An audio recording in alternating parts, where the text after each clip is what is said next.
Hi everyone, my name is Cliona Byrne. I'm a body confidence coach, and today we're going to be talking all about boundaries. So, we're going to be talking about boundaries in the context of people commenting on your body, but truth be told, you can use this across the board.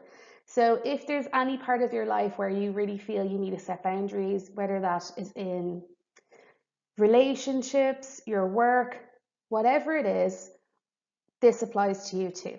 So, keep tuned in watching this. We're going to be covering it all today.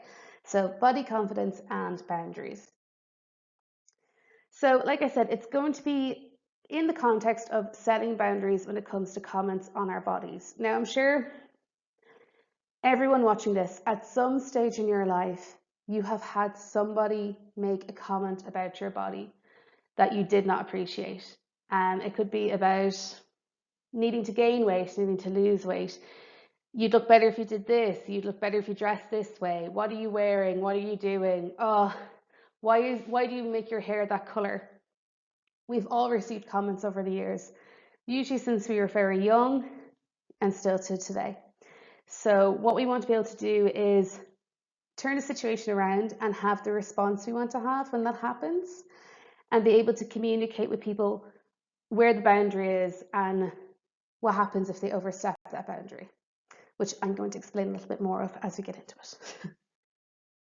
So, like I said, we're going to be talking about what are boundaries because honestly, when I talk to people, the word boundaries gets thrown around a lot, but I don't think that everyone actually really understands what it means to set a boundary. Some people just think it means putting up a big wall. Um, Other people think it just means, well, I can do as I please. These are my boundaries, and it's not that. It's having a limit and communicating it, which I'll talk about a bit more. Um, we're going to talk about how to set boundaries. So step by step, how to actually set boundaries with people. Because again, I hear people talk about boundaries all the time. I hear people say things like, it's so important to have boundaries. You have to have your boundaries, boundaries, boundaries, boundaries. But they never actually communicate on how to create the boundaries and how to communicate that with other people that these are your boundaries. And that is the foundation of boundaries, is knowing how to set them and how to communicate them. So we're going to go through that today. So by the end of this, you will actually know how to set your boundaries and what they are. And also the benefits of setting up boundaries, because we have to get a benefit out of putting in the effort of doing this. So that's what we're going through today. So you'll know what they are, know how to set them up, and know, okay, these are the benefits of me actually doing this for myself and showing myself that self-love of actually deciding what are my boundaries and putting in the effort to communicate them for yourself. So, some of you may already know me, some of you may not. I did do a workshop for the Worst Girl Gang Ever where we were talking about ways to improve your body image after loss or infertility. So you can find that on the platform. If you haven't watched it, feel free to go watch it now after you've watched this one. And in that one, I give you tips on how to improve your relationship with yourself, to boost your body image. It's all really easy stuff to do, doesn't cost you anything, doesn't take a massive effort, but transforms how you feel about yourself and to, improve your relationship with your body, especially after infertility and loss. So that's there on the platform for you. And what I do is I work with people all over the world, helping them to boost their body image. So I work one on one with adults, parents who want to raise their kids to be body confident, and I work with teenagers, and I do workshops like this. So this is what I do day in, day out. I love what I do, and I've been doing it for a good few years now, and it's a passion for me and a calling because I'm actually wearing the same dress as in that photo, and because I used to really struggle with my body image. So I'll tell you a little bit about that before I get into all the boundary stuff. So yes, like I said, I do coaching, adults, parents, teens, and workshops. So back when I was younger, this is me, I think 16, 17, something like that. I had a really bad relationship with myself. I started having a really bad relationship with my body from around the age of 9 or 10. Um, I thought I was very ugly. I thought I was hideously overweight. I was bullied in school. I was told I was ugly and fat on a daily basis. And I just felt awful about myself. I had absolutely no self confidence. And I used to try to make myself valuable by doing well in school and stuff like this, which did work out for me in the long run. But I just felt awful about myself. And I used to do really silly things to try and make myself smaller. And I also had the problem of, I had a problem with my jaw. So my jaw went to the side. So I couldn't properly close my teeth. And I couldn't, like, if I bit into a sandwich, I'd be able to bite the bread, but the filling would still be there. So it made it difficult to eat things. It was quite painful. And I never let anyone take photos of me. This is one of the very rare photos of me as a teenager. And I just felt so awful about myself. And I knew that I was going to have a medically necessary operation on my jaw at the age of about 20, 21. So I had braces for years beforehand because we had to align my teeth. So after I had the operation, they'd actually be able to close on top of each other. So I spent years preparing for an operation, and I really convinced myself that once I looked a certain way and I was a certain size, my life would be amazing. And that was when my life was going to start. And that's when I was going to like have this sparkly, magical life where I was beautiful and wonderful, and all the things I thought I'd been missing out on were going to suddenly happen. So at the age of 20, I had the operation, and it was a big operation. I have permanent screws um, on either side of my nose and the back here as well. I have permanent screws. It was a big deal. I could only have liquid for weeks, and I had done a really silly diet in the months leading up to the operation.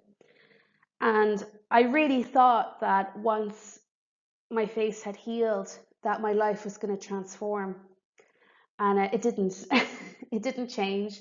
The way I felt about myself was still the same. And I had this day where I remember it so vividly. It was like I became conscious in that moment where I was looking in the mirror and thinking to myself, well, maybe if I lost more weight and maybe if I changed my hair, well, then I would get that sparkly, magical feeling I've been wanting and waiting for. And that's when I woke up and I said to myself out loud, when am I actually going to be good enough for myself? You know, no one else is standing here around me saying, you need to do this or you need to do that, and then you'll be valuable. I'm the one saying that. So that's when I started my body confidence journey. No one like me existed at the time. I had to figure it out by myself. It took me a long time to figure it out. Um, but I did. And then I became this person who's very different to the one you saw in the photo before, except that I have cut my hair since then. I cut it and I donated it. But I feel great about myself now, and I have a lot of confidence, and I'm very happy to get my belly out for a photo. But it took me a lot of transformation and deep hard work to get to this point. And after I got to that point of feeling good about myself, I retrained. I used to be a journalist, and now I help people feel good about their bodies. And I have it down to perfected on how to help someone very quickly transform that relationship and it not take them years like it took me. So that's who I used to be. Oops. Oh, I can't go back on the slide. And that's who I am now. And as a very, very special, just for members of the worst girl gang ever, um, this is a third of what I normally charge. You can have 5 body image sessions for £500. So that is just for members of the worst girl gang ever. It's I mentioned it at the end of my other workshops. I'm just going to put it here as a reminder. It's there for you at any point if you need it or want it. So boundaries. You know my story, you know who I am now. So, what are boundaries? Boundaries are the limits we set with other people so they know what is acceptable and unacceptable regards how they treat us or communicate with us. So, a boundary it's a very clear, this is okay, that's not okay. It's like when you have, it's kind of like the law actually.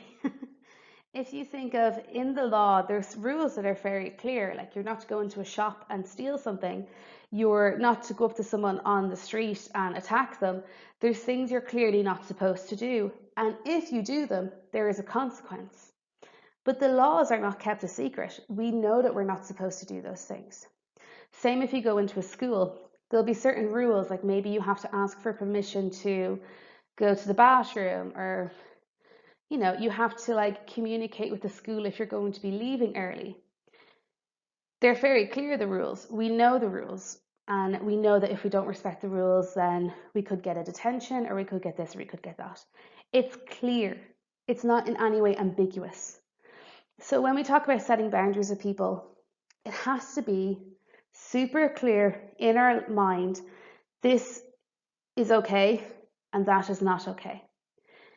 So the main issue I find when I'm working with clients when it comes to boundaries is that they don't have in their heads a very clear view of where the limitation is. And if you don't have a very clear view of what the limitation is, then how is someone else meant to know what is okay and what's not okay? I also find with clients sometimes, because they haven't decided on that, depending on the day and their mood, they can change the limitations or have different ones for different people, and that's not exactly fair. So let me give you an example.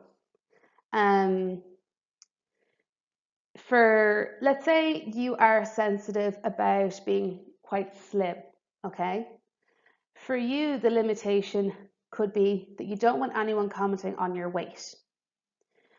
So that's very clear. It's like, no one's to comment on my weight. On this side, there's the no comments, that's acceptable. And this side, there's people commenting on my body, that's not acceptable. So it's clear in your head, no one's to comment on this. And then we can go through the thing of communicating that to others, but it has to be clear. Or no one can wear their shoes in my house, right? So let's say when someone enters your house, you don't want them to wear shoes. You might think that by taking off your shoes, it communicates to them that they should do the same. But actually, all you have to say to them is, we don't wear shoes in the house, do you mind taking them off? It's a very clear, this is okay, that's not okay. So in your head, you have to decide what is acceptable and what is not acceptable. That is the boundary. It's what's okay, what's not okay. It's okay to wear your shoes in the downstairs of my house. It's not okay to wear them in the upstairs of my house. You see? So it has to be clear in your head. What are you not accepting? What are you accepting? That has to be clear. The boundary then is that we communicate that to other people, that they know what's okay and what's not okay. It's not ambiguous in any way. This will make more sense as we go on, but that's it. It's a very clear line.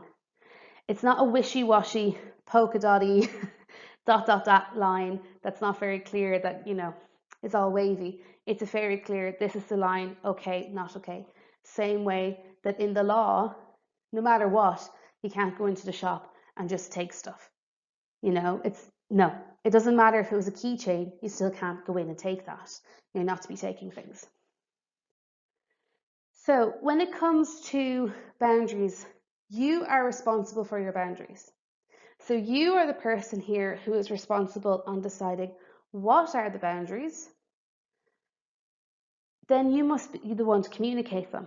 You can't set boundaries and decide this is acceptable, this is not acceptable, but then never communicate it with anyone. And this is what people sometimes do that I'm working with. They'll be like, okay, I've decided that people commenting on my body is not okay, but I don't want to communicate it to them. I don't want to do that side of it. And then the boundary, it may as well not exist. Again, imagine in the context of a policeman saying, well, I know what the laws are, but I don't want to tell that person that stole all that stuff that that's not okay. It's okay to communicate our boundaries. And again, we'll go into that more as we talk, but you are the one responsible for them. You are the one responsible for deciding what are the boundaries, and you are the one responsible for communicating them. This is your responsibility. In the same way, my boundaries are my responsibility. I have to decide what the law is. You have to decide what the law is, and we are both responsible for communicating that. No one else is. It's you. You have to do for yourself. I have to do for myself. In the same way, you have to brush your teeth. I have to brush mine, right? That's my responsibility. If I don't do it and I go to the dentist and they're like, you didn't do it, I can't be like, well, someone else is supposed to do for me. No, you have to do it for yourself. And that's not scary. It's actually pretty simple. And again, we're going to go through that. So don't panic. But that is something important to remember. You are the driver in a situation. You are responsible for it, which means you're in control of it, which is a good thing.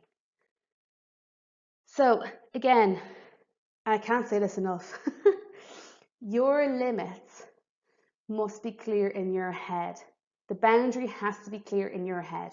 You have to know what they are in order to communicate them, because if you don't know what they are, you can't communicate them. If you don't want someone using your phone, you have to say, I don't want people to use my phone, therefore I'll put a lock on it, and I'll say to people, you're not to use my phone, you're not to touch my phone. That's a boundary. That's super clear. But by you, letting other people use your phone and then getting annoyed with them because they used your phone, because they should have known not to use your phone, is not having a boundary. You have to communicate it. It has to be clear. So what I'm going to do is go through some examples and in these examples, I'm going to give you a scenario, and we're going to see the person who has no boundaries, how they respond, and the person who does have boundaries, how they respond. So you're going to see yourself in one or the other, or sometimes in one or sometimes in the other. This is how you know whether or not you're setting boundaries, okay? So let's start.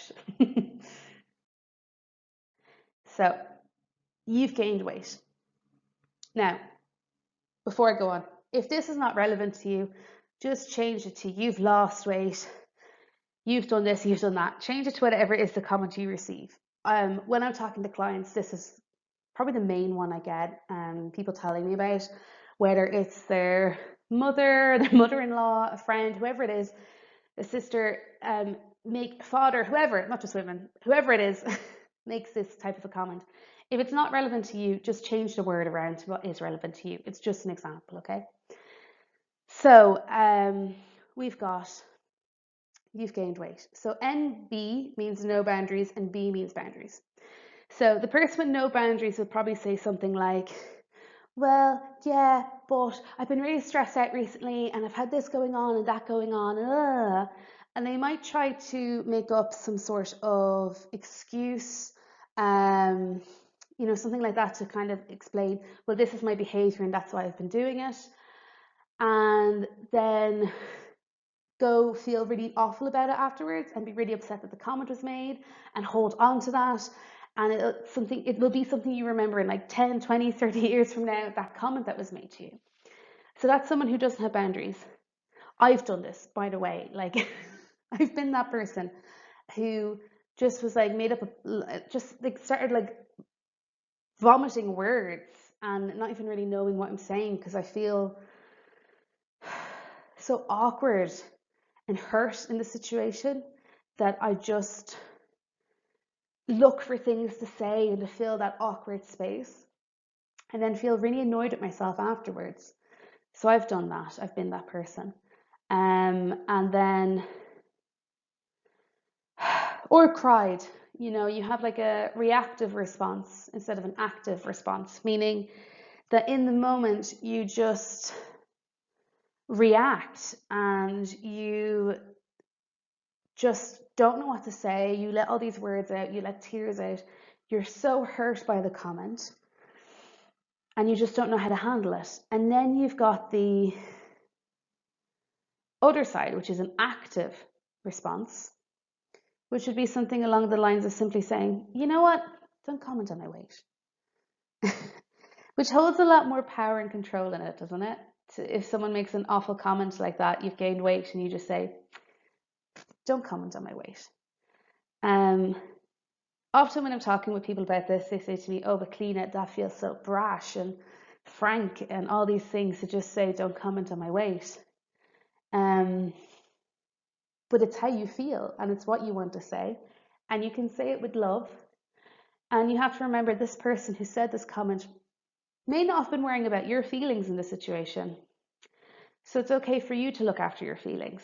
So if someone says you've gained weight, you can say, don't comment on my weight. So anyway, how's Susan getting on at work? And move it on. You know, it doesn't have to be a big deal unless you make it a big deal. And you'll feel so much better about yourself if you say comment the second one than the first one. So let's go through a few more just so you get more of an idea. So this could be someone trying to compare you. So it's like, you should dress up more like your sister.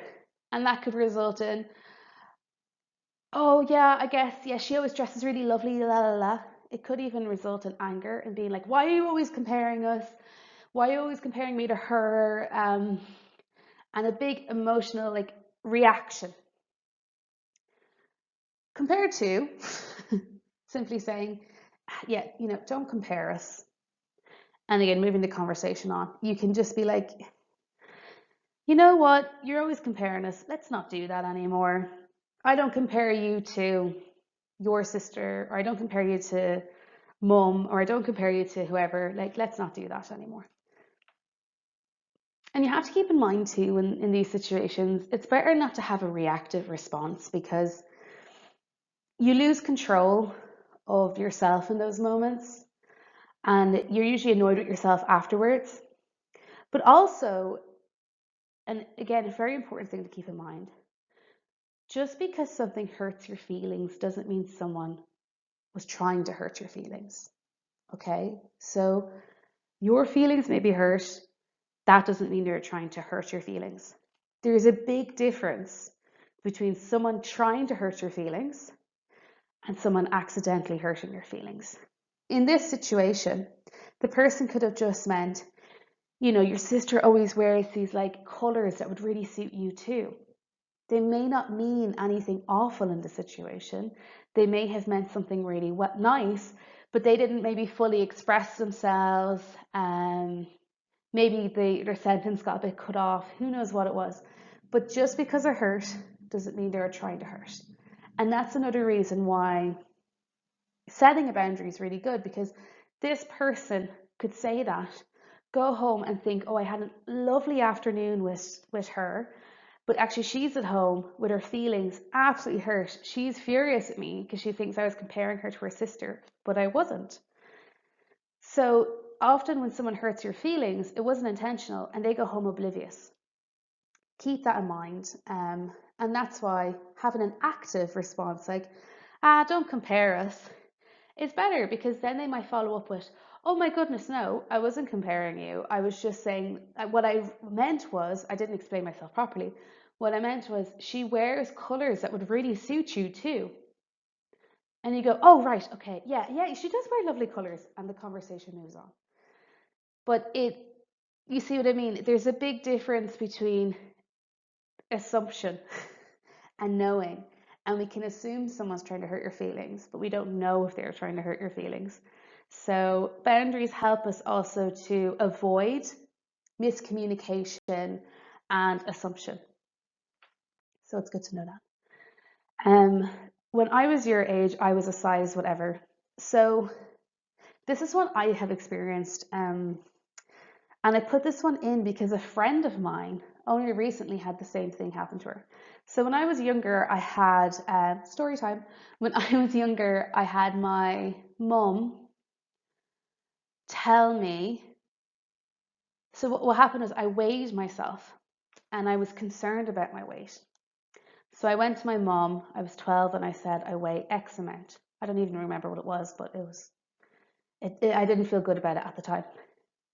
And my mum laughed, and she was like, looked concerned, and then she said, oh, that's how much I weighed when I was 18. And it made me feel awful about myself. And I never forgot it. And it really stuck in my head.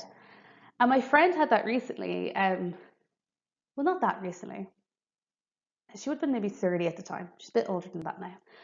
And her mum said the same thing to her. She was like, oh, when I was your age, I only weighed X amount. And she explained all the very unhealthy things she did back then. And it made my friend, who looks after herself really well, feel awful about herself. And it really played on her mind an awful lot. And if I could go back in time, this is how I would have responded to it. And if my friend could go back in time after us discussing it, this is how she would have responded to it. So how we both responded at the time in reality was the NB here, which was, oh, you were, okay, well, I'm not that size, and again, we just like, words came out and then we went away and we were really upset afterwards. What I wish I had said, what she wishes she had said was, and don't say things like that. Don't compare. Don't say things like that. Yeah. So sometimes, like, if you think of times in your life and you're like, I wish I had said what I really wanted to say and had said a clear no, you'll find a lot of examples of your own will come to mind, unfortunately. Another one can be something like, you should join me on my diet. Again, I know I'm using a lot of weight example ones. I'm simply doing this because this is what people come to me about the most. But again, you change it for whatever is relevant to you. I'm just using the most common ones that are brought to me from clients. You should join me on this diet. And you don't want the diet and you go, yeah, sure. And next thing you know, you're in a meeting for some diet and you're like, how did I get here? So setting a boundary would just be saying, I'm not interested in dieting. I'm not interested. And I had something similar happen to me, nothing to do with diets, but I can't imagine anyone coming to me and saying, do you want to do a diet? I can't even imagine that now. But someone I know, they're not a friend, they're just someone I know, is part of this multi-level marketing where they sell like supplements, something along the lines of that. I Googled it, it's definitely a multi-level marketing thing. I, of course, have no interest in this kind of stuff. And this woman kept asking me and asking me and asking me to join. And I kept saying, no, I'm not interested. No, that's not for me. No, don't ask me again. I'm not interested. And I had to say no maybe about 5 or 6 times. It was every week. I'd see her once a week and she'd ask me. And she since has given up. So sometimes, unfortunately, other people aren't very good at respecting boundaries. And you may have to say it again and again and again and again. But keep saying it again because you don't want to get stuck doing something you don't want to do. It's okay to keep saying no. So just be like, I'm not interested. No, thank you. And this is what I mean. These rules are not rules, guidelines that I've created. They apply across the board. It doesn't have to do with just your body image. It could be anything that's kind of bothering you or that you need to say no to. This is one that someone put in the comments. I asked in the warriorship if anyone had stuff that they struggled with regards and comments on their bodies. And this was one that was a really, really, really great example of what not to say to someone, unfortunately, and of people just needing sometimes to have something communicated to them. And it's an example too of where someone thinks they're saying something kind, but they're not, and they don't realize they're not saying something kind. So it's okay to communicate with them. So in this circumstance, this woman was after having a loss. So she lost her bump and her stomach was flat. And people had been saying to her, your stomach is so flat.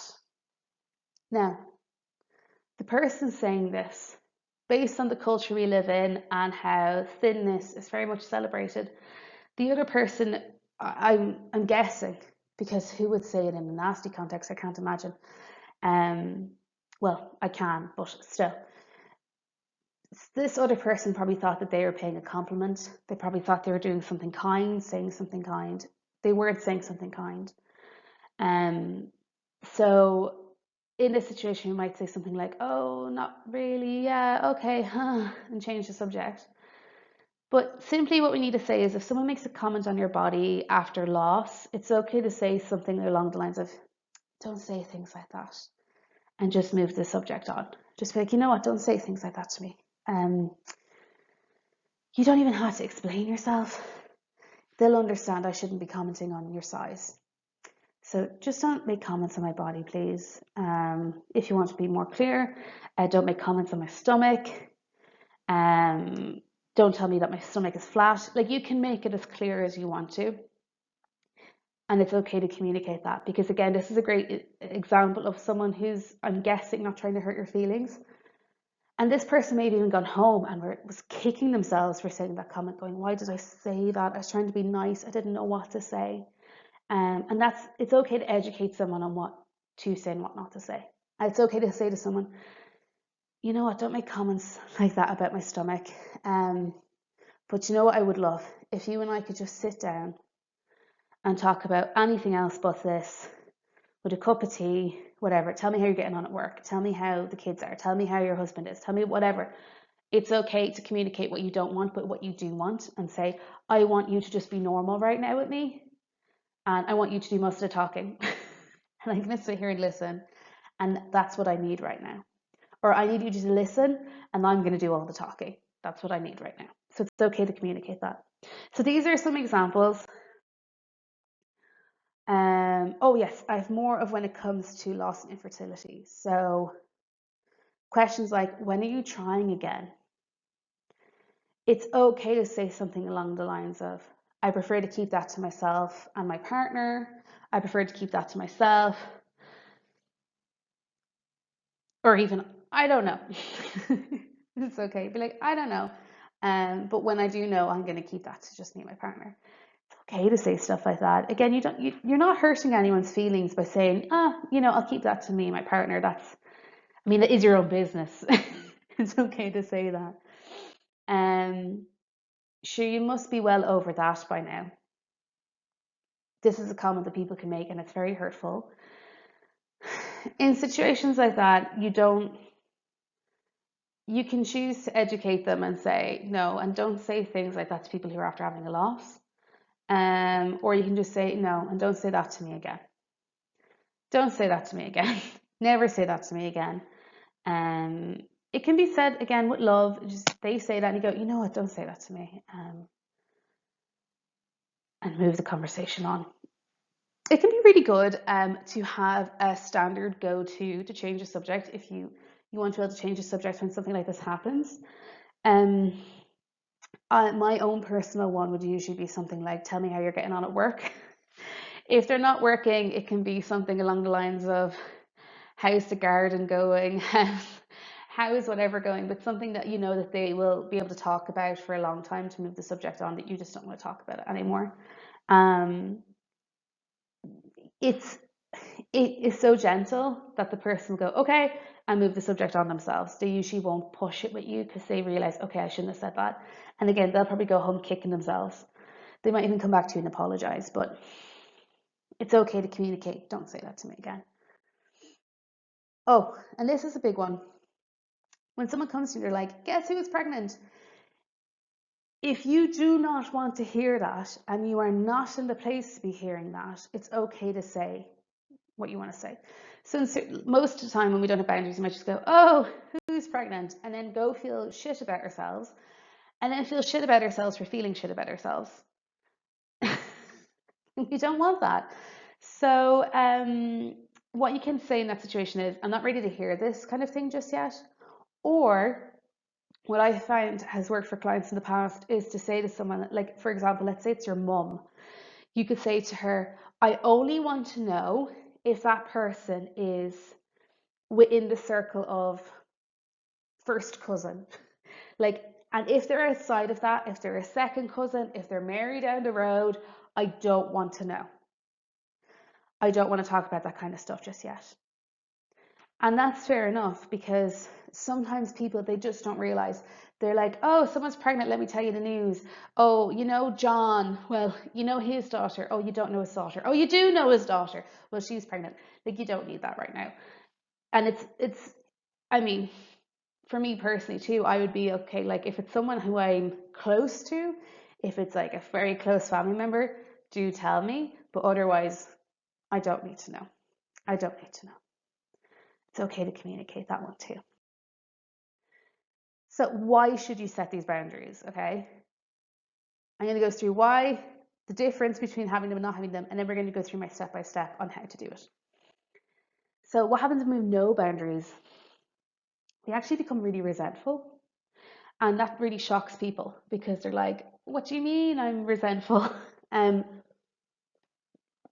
that works is that when we don't communicate to someone how we're really feeling, we get annoyed with them. So I'll give you an example. I'll make one up on the spot. Let's say there's a bake sale going on, whatever it's connected to, whether it's a school, church, community hall, doesn't matter. But there's a bake sale, and the person running it, who you know, comes to you and says, hey, can you make some muffins for the bake sale? And you say, yes, I'll make muffins for the bake sale. And then you go home and you're like, I don't have time to be doing this. And you get annoyed with the person who asked you. And you get more and more annoyed that she's after asking you to make muffins and you didn't have time to make muffins. Now you have to go to the shop. Now you have to try and make these muffins. Maybe the first batch even burned because you're so frustrated. Whatever it is. And you go and you make the muffins, you hand them to them with a smile, and then you go, that bee, like I did not want to do that, and I'm stuck having to do this now. And I couldn't say no. And that's something that people with boundaries who don't have boundaries say a lot. They're like, I couldn't say no. Yes, you could have. You could have said no. A person with boundaries in that situation would say, I actually can't this week. I have no time to do anything. I don't have time to fart, let alone to make muffins. Best I can do is buy something and drop it in for you guys to sell. How does that sound? Or whatever it is, right? The person who said yes with a smile, walked away, came back with a smile, but are actually really resentful towards the person for asking them to do it because they couldn't say no, right? And this happens a lot. And the person who asked you to make the muffins just assumed everything was fine because as far as they understood, everything was fine. You communicated that everything was fine, but it wasn't fine. So this is how resentfulness builds up. It's like, I couldn't say no to them. They're after asking me to do this. I don't have time for it. They should know that I can't do that, or they should have known that that wouldn't suit me. So the two most common things I hear people without boundaries saying is, someone else should have known. They should have understood that. And then I couldn't say no. You can always say no. And no, nobody should have just understood or known something without you communicating it. That's not fair. This is what I mean. Like, it's your responsibility, boundaries. It's your responsibility to say no if you can't make the muffins and not to say yes and then get annoyed about it. You will notice after watching this that listening to other people talking, you'll go, you know what? Actually, they don't have boundaries because they're getting annoyed at people for not reading their minds. And if you expect someone to read your mind, it usually means you don't have boundaries. I'm being blunt, but look, that's what it is. So people without boundaries get really irritated with friends and family. Again, you'll notice that now listening to friends talk about stuff. You'll be like, they're really annoyed with their friends because they didn't communicate with their friends that no, they didn't want to go do this or they didn't want to eat in that restaurant. Maybe it's not fair that they're annoyed because they were the one who didn't communicate. They often feel disrespected. Again, because they're not telling people, they're not communicating with people that that's disrespect. Here's how you respect me. They can hold people to unfair standards. And what I mean by that is expecting people to read your mind. That's not fair. It's not fair to expect people to read your mind, to read between the lines, to magically just understand or know things. It's not fair. We're all busy. We're all adults. We all have lots of stuff going on in our lives. We don't have time to be sitting there going, when she said yes, did she really mean yes? That's unfair. And boundaries are something that people who have self-love and self-respect do. Some people naturally just do it. They don't have to think about setting boundaries. When I didn't have boundaries, I used to kind of see myself as a bit of a victim sometimes. And I was a victim to people not respecting me. I was a victim to people asking me to do things and feeling like I had to do them. I had a victim mentality. And that happens when you don't have boundaries. You see yourself as being mistreated. When it's not that people are mistreating you, you just haven't communicated to them that you're feeling mistreated. or you can't do something. So it's a fearful response rather than a brave response. Having boundaries is a brave response. So they can take insults and disrespect from people, which is not a good thing. They can become a doormat because they just say yes to everything, but then that makes them resentful. Surround themselves with people who don't respect them. So, you know, you could have like a big group of friends, but they all treat you like a doormat and just go, well, they'll say yes to everything. They're not real friends, but that's something that can happen. And when we don't have boundaries, we can attract users. We can attract people who are like, they know you'll never say no, and you don't want that. No one wants that. Okay, that's not a good thing. So this is the stuff that happens when we have no boundaries. We feel bad, we attract people we don't want. It's not a good thing. This is what happens when we do have boundaries. This is where we want to be. So we learn to respect ourselves. And why boundaries are such a big part of my work and body confidence is because boundaries is having respect and love for yourself. It's having enough respect for yourself to say where your limits are, to decide upon that, enough love for yourself to communicate to others and to go, I am worthy of being treated well. I am worthy and I am valuable enough in this world that people should treat me well and treat me with respect. So that's how that works. So that's the connection between body confidence and boundaries. We increase our own self-worth because the more we do it, the more of a habit we get into, the more we go, you know what, like I do have self-worth and I am worthy enough for people to respect me. We know our own limits. We know how to communicate our boundaries. We know who actually respects us and who will treat us right, which will become more clear in a few minutes. We learn who are our real friends. Being treated well by others becomes the standard. It just becomes the status quo of you treat me well. I'm someone that you treat well. And you'll notice that, like if you look around at people you know in your world, there are some people that you wouldn't dare disrespect, you wouldn't dare mess with, because they communicate very clearly, you are to respect me. I am someone who's to be respected. And then there's other people you find who never get respected because they don't set boundaries. So we all know people who will say to you straight between the eyes, no, I'm not doing that, versus someone who'll go, oh yeah, okay, and then be suffering because they said yes to something they can't do. Being treated well by others becomes a standard, and we learn to respect other people's boundaries. And that's very, very, very important. We need to also respect other people's boundaries. So when people say no to us, when people say that doesn't suit, like me with the woman who was trying to get me involved with her multi-level marketing business, she wasn't respecting my boundary by saying no, no, no, no, no. But I kept to it because the answer was always going to be no. When someone else says no to us, we have to respect that. We can't go around being like, I have all the boundaries in the world, boundaries, boundaries, boundaries. Here are my limitations, but I will not respect your boundaries. You also have to learn to respect other people's boundaries. It's a major part of this. So, how to do it? How do we actually do this? So, the examples I gave earlier were just like really blunt, short responses, but here's the breakdown on how to set boundaries. So, step 1, state the overstep. So, we have to have it very clear in our head what the overstep is before we get to this point. So, you know the limit, and now we're going to state the overstep. And by the way, this is what I give to all of my clients. So they get this formula, you're getting this formula, and it works. Okay, so get your pen and paper and just write down the 4 for yourself.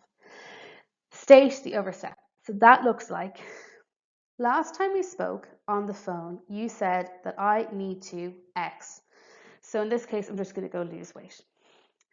So I'm using this example because often when we first start setting boundaries, we're not quick to respond. It takes us a little bit of time to get used to responding on the spot to, wait a minute, don't say that to me. It takes practice. sometimes I'm still taken off guard today. Like sometimes someone will say something to me where I'm like, what? And it takes me until after the conversation to go, wait, what was that? That was not okay. So it's okay if someone says something to you that's bad and you want to follow it up later. That's okay. You can do this. And you don't have to be ready to go on the spot all the time. You can say it to someone the next time you're talking to them. So in this example, someone has said something disrespectful to you, something unkind to you, something that you didn't like, that felt unkind. Again, we don't know someone is definitely trying to hurt your feelings, but we need to communicate this to them so they don't hurt our feelings in the future on purpose.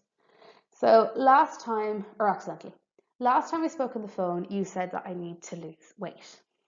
So state, what was the overstep? What was disrespectful? Hold on one second. Sorry, I won't lie. I actually had to pause there for a second because my neighbor came to the door with an empty bottle that I had given them strawberry lemonade in. So I had to pause, but I'm back. So in this situation, this is what the person said to us the last time, and we're now communicating what the overstep was. So the overstep was that they made this comment to us. So last time we spoke on the phone, you said that I need to lose weight. And again, you fill that in with whatever it is that is relevant to you. Step 2, state what you expect instead. Now, this is so important. The reason this is so important is often what happens is people go, last time on the phone you said I need to lose weight and I felt like this, and they have a reactive response where they get really upset, they lose what they're trying to communicate, and then it all just goes out the window. And instead we're talking about maybe something that happened 20 years ago that hurt our feelings versus communicating the boundary. So step 2 is very important. It's instead of launching into that reactive response, we instead go into, this is what we expect instead. So in this situation, it would look like this. You're not to comment on my weight anymore. Simple, clear, to the point. That's what we want. We don't want to, like I said, launch into the emotional response. The emotional response will lose the point. All the person will hear is the reaction and the tears and the annoyance. They won't hear what you're trying to communicate, and it will go over their head. And that's why often when I work with people, they'll say to me, like, I've spoken to my mom, whoever it is, about this so many times. And I'm like, well, how did you talk to them about it? And they'll go, well, usually I'll bring it up and then I'll get upset and then we'll talk about it for ages and blah, blah. I'm like, well, you didn't actually communicate what you expect instead. You communicated that it hurt you and hurt and hurt and hurt and hurt and hurt and all the hurt and all the pain is there. And you communicated that brilliantly, but you didn't tell them what they're supposed to do from now on. And they go, okay, I hurt her. We've had a conversation about it. We're moving on, but you haven't moved on because they don't know how to behave instead. They haven't been told how to behave instead. So that's why this is so important. Last time we spoke, you commented on my weight. You're not to comment on my weight anymore. And like I said, you fill that in. Last time you said, I don't even know, I'm trying to think of a good example. Last time you said, I'm too generous with my friends. You're not to comment on how I spend my money anymore. I don't know, whatever it is. But you just fill in whatever it is to you, okay? Step 3, state the consequence. So the consequence is, this is what will happen if you keep doing the thing I'm telling you not to do. I've told you what I don't want you to do. I've told you what I expect instead. And if you do not respect that boundary and you step over that boundary, you step over the line, here is the consequence. It sounds scary, but it's not, I promise you. You get used to doing this. It actually becomes really simple. If you do it again, I will end the call. If you do it again, I'm going to change the subject. If you do it again, I'm going home. If you do it again, whatever, but you choose what that is. So in this example, it's a phone call. So the last time we spoke on the phone, you made comments about my weight. You're not to do that. You're not to comment on my weight. If you do it again, I'm just going to end the call. Just going to end the call because this happens to us in every single phone call and I'm done with it. So we're going to end the call. And this one's really important. If they do not respect the boundary, you need to follow through with the consequence. So why those 3 steps are important is also so it's clear in your head. It's clear in your head that this is what they did wrong, this is what you expect instead, and this is the consequence for if they don't respect it. You need to know that, they need to know that. And then you follow through with it. So in this example, the person on the phone says, have you started a diet yet? And you just hang up the phone. And if they say anything, you can just be like, you know what? I told you, if you comment on my weight, I'm just going to end the phone call.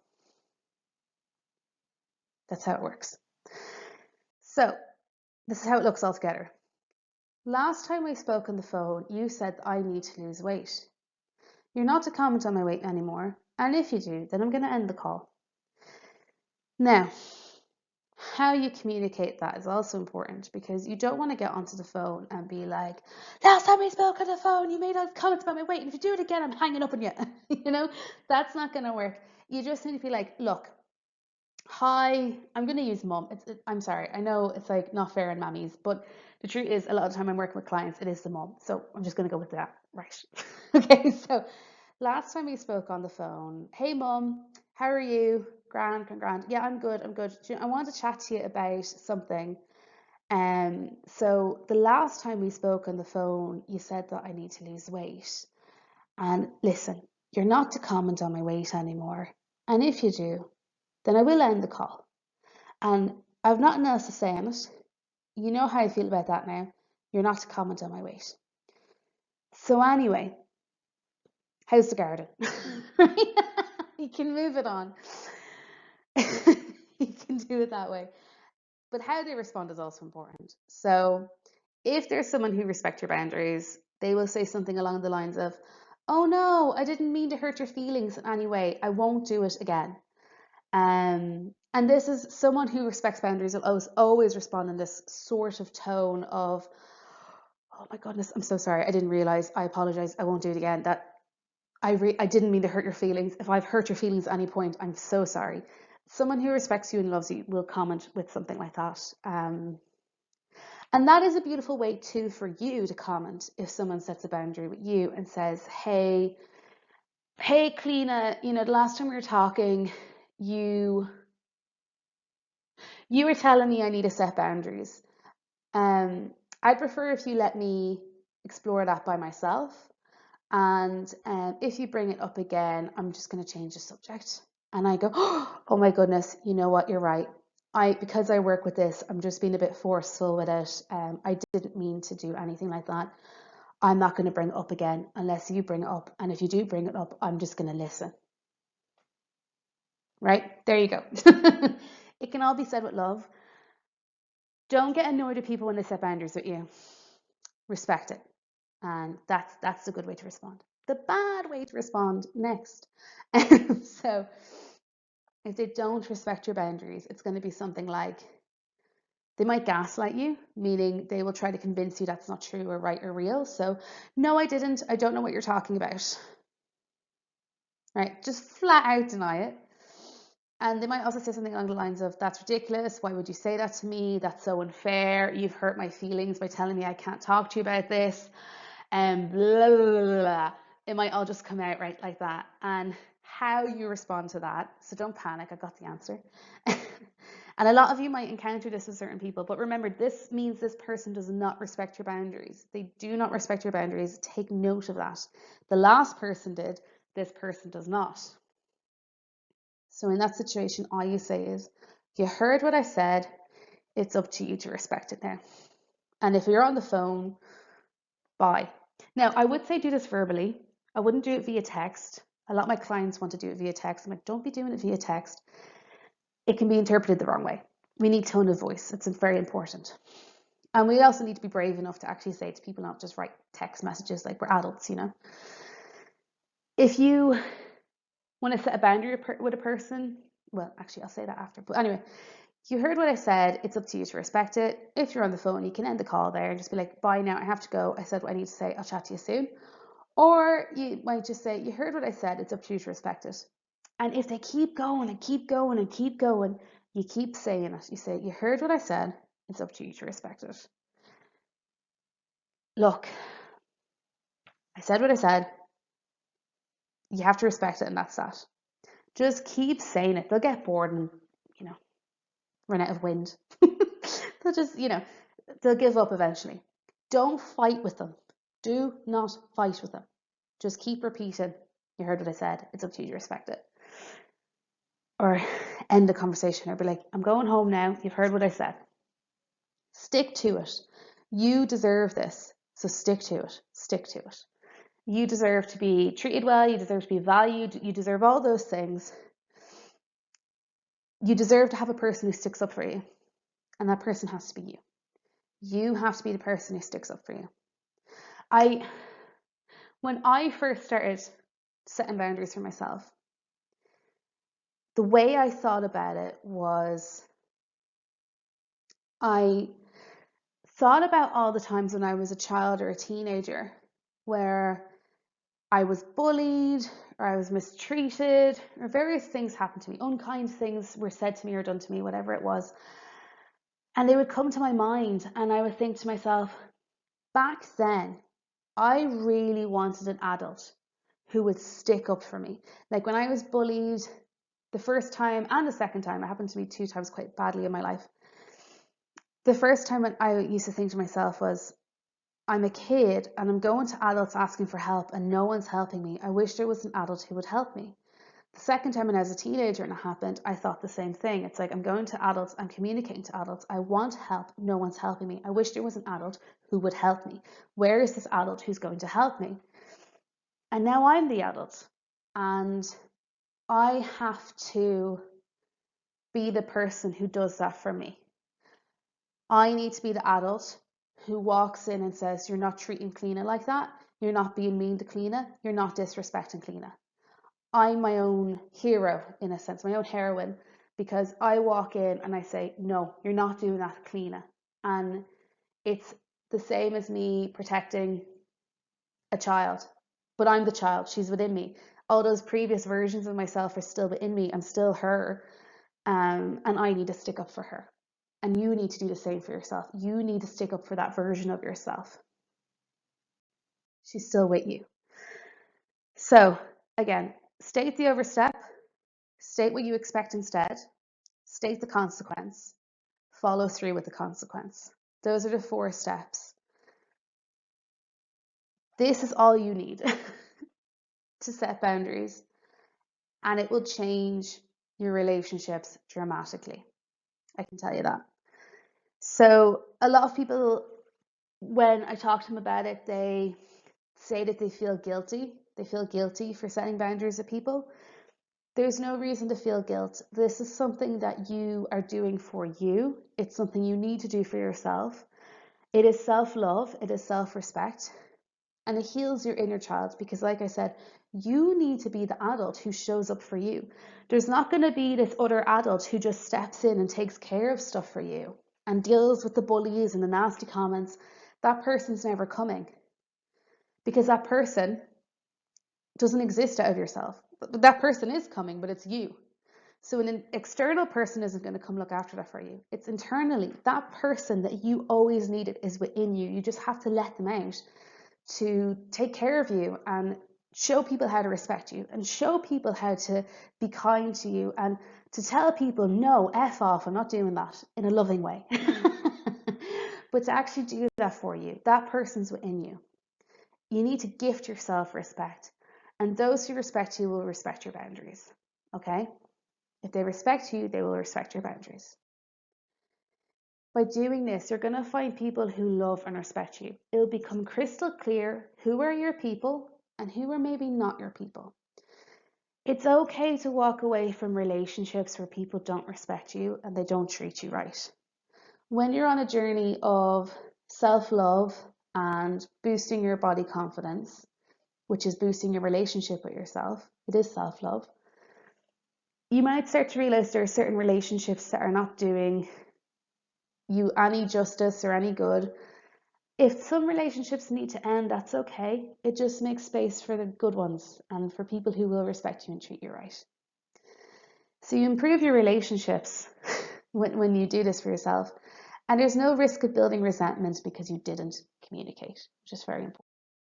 So that is our workshop on how to set boundaries, on how to communicate them and how to set them and all that. So I've given you all the tools you need to start setting boundaries and start communicating with people how you want to be respected and how you want to be treated and where your limits are. And like I said, for any of you who are struggling with your body image, who are finding having a good relationship with your body right now is a struggle,